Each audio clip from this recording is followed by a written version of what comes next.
কোরআনে কারিমের ৬৬৬৬টি আয়াত এটা প্রসিদ্ধ, ৬২৩৬টি আয়াত এটা বিশুদ্ধ। দুইটা ঠিক আছে। এই যে ৬৬৬৬টি আয়াত এটা দুনিয়ায় তৈরি হয়েছে। আপনারা ঘুমাচ্ছে? এটা দুনিয়ায় তৈরি হয়েছে। আল্লাহ বলেন আমি নাজিল করেছি, তার মানে নাজিল হয় কোথা থেকে? উপর থেকে। এই যে লোহা দেখতে পান, লোহাও কিন্তু দুনিয়ায় তৈরি হয়নি, লোহাও আল্লাহ নাজিল করেছেন। আমাদের ভেতরে যেটা নড়াচড়া করছে এর নাম রূহ। এর নাম কি?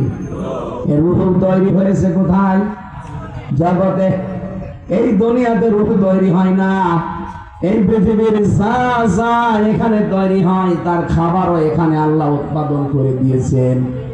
আমাদের শরীরটা যেহেতু বানানো হয়েছে মাটির নির্যাস দিয়ে, এই জন্য মাটির ভেতর থেকে সব খাবার এই শরীরের জন্য প্রযোজ্য। কিন্তু রূহ, লোহা, কোরআনে কারীম, এই যে বৃষ্টির যে পানি নাযিল হয়, এগুলো কিন্তু দুনিয়ায় একটাও তৈরি হয় না, সব তৈরি হয় আকাশ থেকে, ওখান থেকে পড়ে। এই জন্য এখানকার যা কিছু লাগবে সব আসমান থেকে আল্লাহ পাঠিয়েছেন। রূহের কোনো খাবার আপনি দুনিয়াতে পাবেন না। রূহের যত খাবার আছে, শরীরের খাবারের জন্য মাটি দরকার, মাটির ভেতরে উৎপন্ন ফসল আদি দরকার, ফল ফলাদি দরকার। মাটির ভেতরে যা তৈরি হয় সেগুলো দিয়ে আপনি শরীর ডেভেলপ করতে পারবেন। কিন্তু রূহ, এইটাকে যদি কেউ উৎকর্ষতায় নিয়ে যেতে চায়, রূহকে যদি কেউ শক্তিশালী করতে চায় শরীরের মতো, রূহকে যদি সঠাম বানাতে চায়, মাস্ট বি তাকে আসমানের খাবার খাওয়া লাগবে। রব্বুল আলামিন বলেন রূহের খাবার হচ্ছে আমার কোরআন, কারণ কোরআন ও আসমানে রূহ। আরো জোরে বলেন। কোরআনে কারীমে জানিয়েছেন ইন্না আনজালনাহু ফি লাইলাতিন মুবারাকাহ, অবশ্যই আমি আল্লাহ এই কোরআনে কারীম নাযিল করেছি একটা বরকতময় রজনীতে।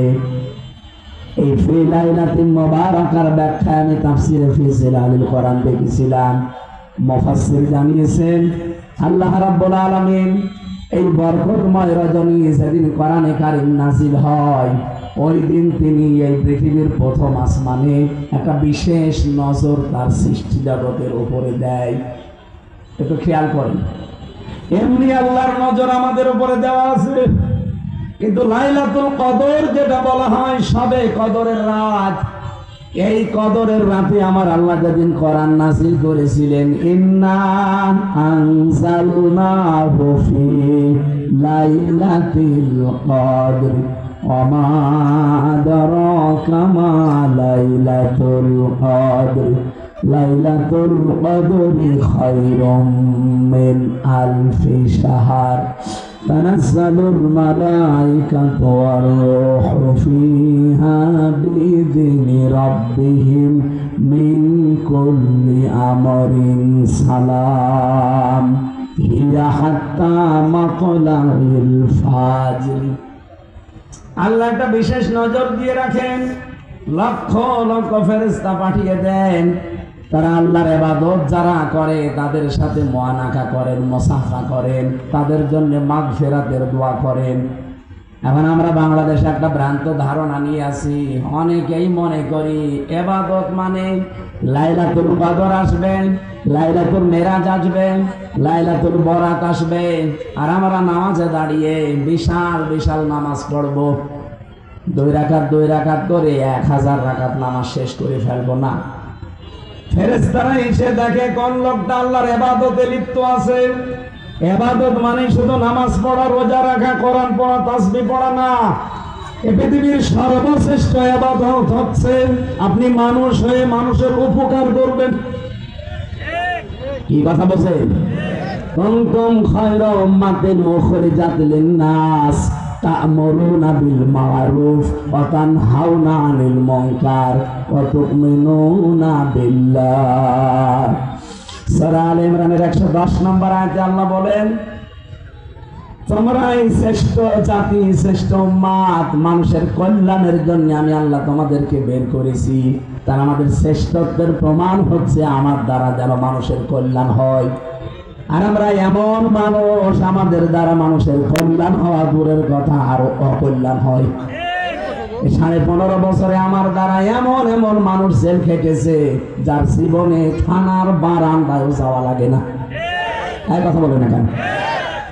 কিচ্ছু জানে না মনে করেন ভাই, ঘরে ঘুমিয়ে আছে, ঘুম থেকে উঠে দেখছে থানার হাজতে। কি গো আমি কোথায়? জেলখানায়। থানার হাজতে? এখানে কেন? তুই গাছ কেটেছিস। কখন? স্বপ্নে। এরকম মামলা দেশে ছিল না? আপনার দ্বারা তো মানুষের উপকার হওয়ার কথা, আপনি কি করলেন? হাজার হাজার মানুষকে, প্রায় 1.5 লাখ মানুষকে এখনো পর্যন্ত জেলখানা। এই 15 বছরে আমার মনে হয় যারাই জেলে ছিল অধিকাংশ গুলোই মিথ্যা আর বানানো মামলায়।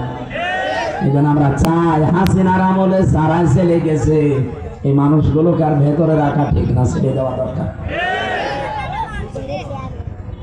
হিংসার বশবর্তী হয়ে শুধু এই মানুষগুলোকে আপনি আটক করে রেখেছিলেন। আর বগুড়াবাসী আপনার শ্রেষ্ঠত্বের প্রমাণ যে কিন্তু ফেরেশতারা আসবে ওই দিন রাতে। এটা শুধু আপনি নামাজে থাকবেন, রোজা করবেন, জিকির করবেন, কোরআন পড়বেন, তাসবিহ করবেন, এটার জন্যই মুসাফা করবে না। আল্লাহর ফেরেশতারা এসে দেখবে যে আপনি জনকল্যাণমূলক কোন কাজে আছেন। অন্তত এই রাতের বেলা যদি আপনি একটু চেয়ে দেখেন যে 2-3 বাড়ি পরে কোন মানুষের বাড়িতে খাবার নেই, কার মেয়েটা লেখাপড়া করতে পারে না বা বিয়ে দিতে পারে না, সাধ্য মতো যদি তার বাড়িতে যে কিছু দিয়ে একটু সান্ত্বনার বাণী দেন, এইটাই পৃথিবীতে সবচেয়ে বড় কাজ। এরকম কাজ সবে বরাতে, সবে কদরে দেশে হয় না। খালি এই মসজিদ থেকে ওই মসজিদ, ওই মসজিদ থেকে ওই মসজিদ, খালি ঘুরে বেড়ায়। মনে হচ্ছে ইবাদতের বন্যা বয়ে যাচ্ছে। ফেরেশতা শুধু জিবরাইল আসে না, লক্ষ লক্ষ নিয়ে আসে। আর আল্লাহ বলেন আমি নিজে আমার সৃষ্টি জগতের উপর একটা বিশেষ নজর দেই, অন্য দিনও দেই, তবে এই সবে কদরে, সবে বরাতে একটা বিশেষ আলাদা নজর দিয়ে রাখি। আমরা 5টা রাতের নাম পেয়েছি, সবে বরাত, সবে কদর, সবে মেরাজ আর 2 ঈদের রাত। এই 5 রাতে আল্লাহ একেবারে প্রথম আসমানে আসে, ডাক দিয়ে বলে দেখো যারা ট্যাক্স তোলে, ট্যাক্স তোলে না, সরকারের লোকজন যখন ট্যাক্স তোলে, ট্যাক্স দেওয়া হয়ে গেলে একটা কাগজ আপনাকে হাতে ধরিয়ে দেয় যে আপনার ট্যাক্স পরিশোধ হয়ে গেছে। আপনি যখন একটা মাস রোজা রাখবেন, হক আদায় করে, ঈদের দিন আমার ফেরেশতারা এসে আপনাকে একটা টোকেন ধরিয়ে দেবে যে আল্লাহর বান্দা, তোমাকে আল্লাহ জাহান্নাম থেকে মুক্তির একটা সনদ দিয়ে দিয়েছে। রব্বুল আলামিন বলেন আমি একটা বিশেষ নজর দেই। কি বলি জানো? এ নজরে আমার বান্দাদেরকে আমি ডাকতে থাকি, আসো। যদি কারো অপরাধ থাকে আমার কাছে বলো, অপরাধগুলো আমি আল্লাহ ক্ষমা করে দেব। কিন্তু যদি বান্দার কাছে কোনো অপরাধী থাকো, আমার কাছে মাফ চাওয়ার দরকার নেই, আগে ওই বান্দার কাছে স্বীকার করে আসো। এই 15.5 বছরে আল্লাহর কাছে অপরাধ যাই হয়েছে হয়েছে, আমি যতটুকু দেখলাম এই 15.5 বছরে সবচাইতে মানুষের বান্দার কাছে অপরাধ বেশি হয়েছে। উনি বলছিলেন যে 3 বার আমরা আসলে ভোট দিতে পারি নাই। আসলে আমার এখন 33 বছর বয়স, 92 সালে আমার জন্ম। আমি হিসাব করে দেখেছি 18 বছর থেকে ভোট দিলে আমি 3 বার ভোট দিতে পারতাম, একবারও পারি না। আমি মানুষেরটা বলতে যাব কোন কারণে? আমার নিজে একটু ভিকটিম। তাহলে 3 বার আমি যদি না পারি, পেয়েছে কে?